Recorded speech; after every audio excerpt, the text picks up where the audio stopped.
கிறிஸ்துவுக்குள் பிரியமான சகோதரனே, சகோதரியே, இன்றைய இறைவார்த்தை நிகழ்ச்சிக்கு நேராக உங்களை அன்புடன் அழைக்கிறேன். இந்த நாளிலே கர்த்தர் நமக்கு தருகிற இறைவார்த்தையானது அப்போஸ்தலனாகிய யோவான் எழுதின 3ஆம் நிருபம் 11வது வசனம். பிரியமானவனே, நீ தீமையானதை பின்பற்றாமல் நன்மையானதை பின்பற்று. நன்மை செய்கிறவன் தேவனால் உண்டாயிருக்கிறான், தீமை செய்கிறவன் தேவனை காணவில்லை. மிகவும் அழகான ஒரு இறைவார்த்தையாக இருக்கிறது. நாம் எதை பின்பற்ற வேண்டும்? 2 காரியத்தை நம் முன் இந்த வசனமானது வைக்கிறது. நன்மையானது, தீமையானது. நன்மையானது, தீமையானது என்று சொல்லி 2 காரியங்களை பார்க்கிறோம். அதே போல இன்னொரு காரியம், நன்மை செய்கிறவன், தீமை செய்கிறவன். 2 செயல்பாடுகளை நம்ம இந்த இடத்துல இந்த வசனத்தில் பார்க்குறோம். நாம் எதை பின்பற்ற வேண்டும் என்று பார்க்கும்போது நன்மையானவைகளை பின்பற்ற வேண்டும். ஆண்டவர் நன்மை செய்கிறவராக சுற்றி திரிந்தார். இந்த உலகத்தில் வாழ்ந்த நாட்களில் ஊழிய பாதையானாலும் சரி, அவர் பெற்றோருடன் அவங்க குடும்பத்தில் வாழ்ந்த வாழ்க்கையாக இருந்தாலும் சரி, அதில் எல்லாத்துலேயுமே அவர் எங்கு சென்றாலும் அவர் நன்மை செய்கிறவராகவே சுற்றி திரிந்தார். அதேபோல் மக்களை பார்க்கும்போது, தன்னை பின்பற்றி வந்த மக்களை எல்லாம் அவர் காணும்போது மனது உருகினார். மேய்ப்பனில்லாத ஆடுகளைப் போல இருக்காங்களே என்று சொல்லி அவர்களை வழிநடத்துவதற்கு ஆள் இல்லை. அவர்களுக்கு நல்ல செயல்பாடுகளை சொல்லித்தர ஆட்கள் இல்லை. அவர்களை சரியான பாதையிலே, அவர்கள் சென்று கொண்டிருக்கிற பாதையிலிருந்து அவர்களை திருப்பி நல்ல பாதையில கொண்டு வருவதற்கு ஆள் இல்லையே என்று சொல்லி அவர் மிகவும் கவலைப்படுகிற தேவனாக காணப்பட்டார்.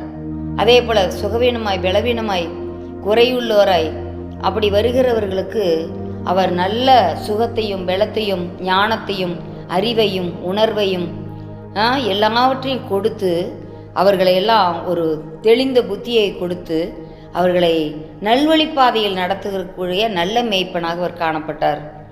அப்படியாக அவர் ஆவி, ஆத்துமா, சரீரம் 3ஐயும் குணப்படுத்தக்கூடிய நல்ல பரம வைத்தியனாக அவர் காணப்பட்டார். ஆகவே தான் அவர் சொல்கிறாரு, நன்மை செய்யணும், நன்மையானதை பின்பற்று என்று சொல்லுகிறார்.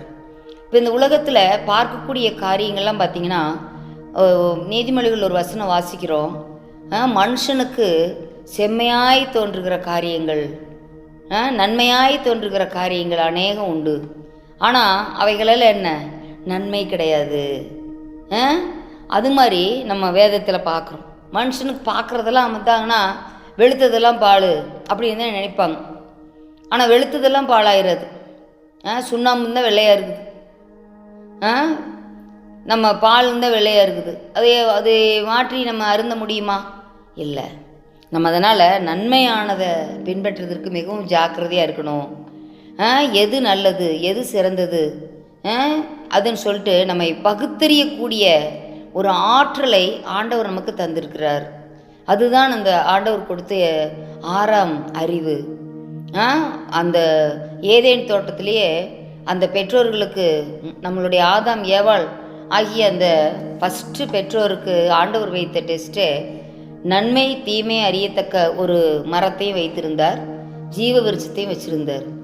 இப்போ நன்மை தீமை நீ அறிய வேண்டாம், நானே உனக்கு சொல்லித்தரேங்கிற மாதிரி தான் ஆண்டவர் அவைகளை வைத்திருந்தார். அதை நீங்கள் புசிக்க வேண்டாம் அப்படின்ட்டு. அப்போது இந்த இடத்துல பார்க்குறோம், நன்மையானதை பின்பற்று. அதே அந்த இடத்துல பார்க்கும்போது தான், நன்மை செய்தால் உனக்கு மேன்மை இல்லையோ அப்படின்னு ஆண்டவர் கேட்குறாரு.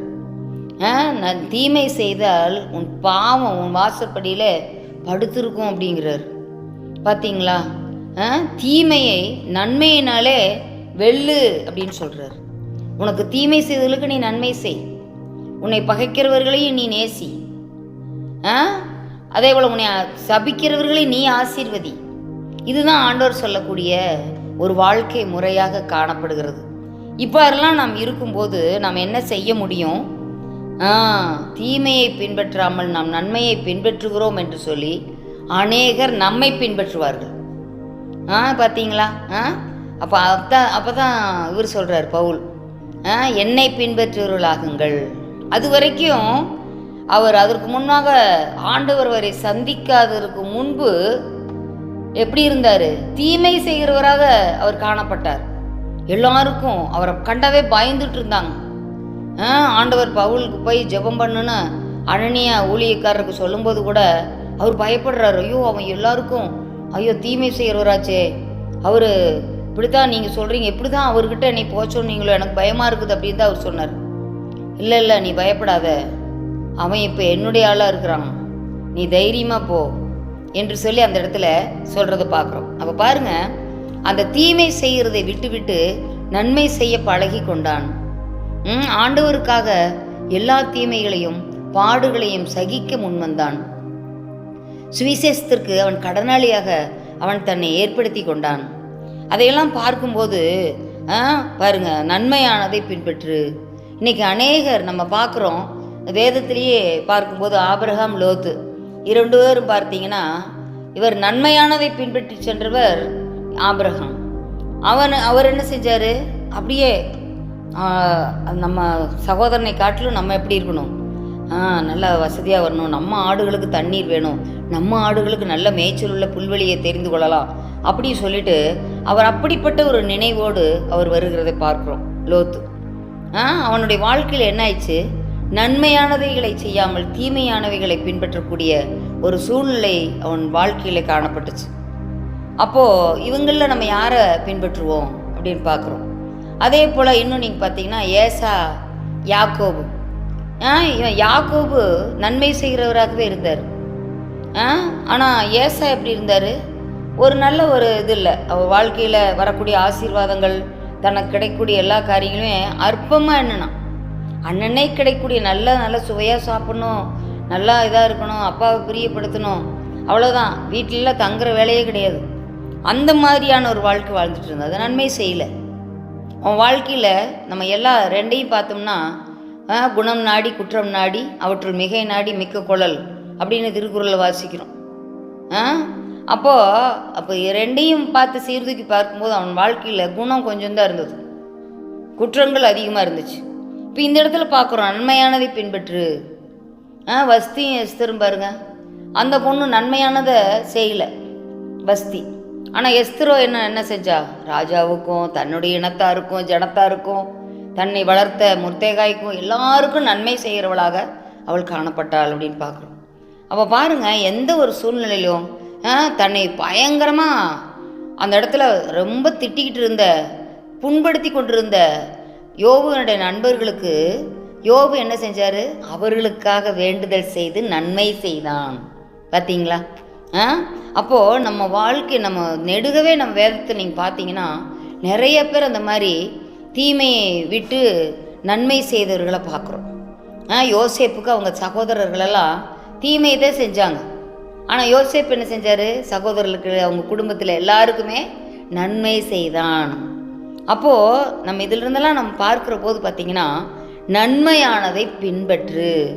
இப்போ நல்ல அடிச்சுவடுகளை நம்ம பின்பற்றணும்.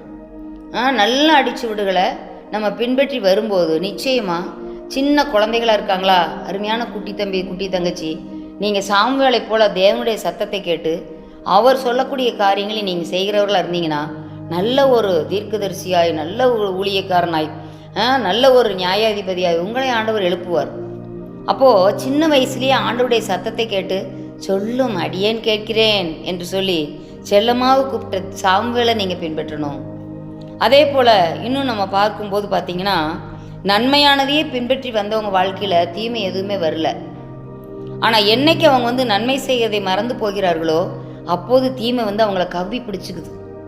அதனால் அருமையான சகோதரனே சகோதரியே, எந்த சூழ்நிலையும் கூடுமானவரை எல்லாருக்கும் நன்மை செய்யுங்கள், விசேஷமாக விசுவாச குடும்பத்தாருக்கு நன்மை செய்யுங்கள் அப்படின்னு தான் வேதம் சொல்லுது.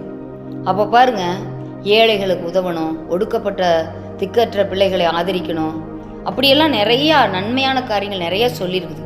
அதையெல்லாம் நம்ம செய்யணும். இப்போ பாருங்கள், நன்மை செய்கிறவன் யாரால் உண்டாயிருக்கிறானா? தேவனால் உண்டாயிருக்கிறான். ஆனால் தீமை செய்கிறவன் தேவனையே காணவில்லை என்று சொல்லப்பட்டிருக்கிறது. ஏன்னா தேவனுடைய பிரசன்ஸில் அவனும் இல்லை. அந்த தீமை செய்கிறவன் தேவனுக்கு முன்பாக காணப்படலை. அப்படின்னு பார்க்குறோம். பார்த்தீங்களா? அவனும் தேவனை பார்க்கல, தேவனும் அவனை என்ன செய்ய மாட்டார், பார்க்க மாட்டார். தீமை செய்கிறவன் தேவனை காணவில்லை. தேவனை கண்டிருந்தால் அவன் நன்மையானதை செய்வான். அதனால் அருமையான சகோதரனே சகோதரியே, இந்த உலகத்தில் நம்ம வேற யாரையுமே பார்க்க வேண்டாம்.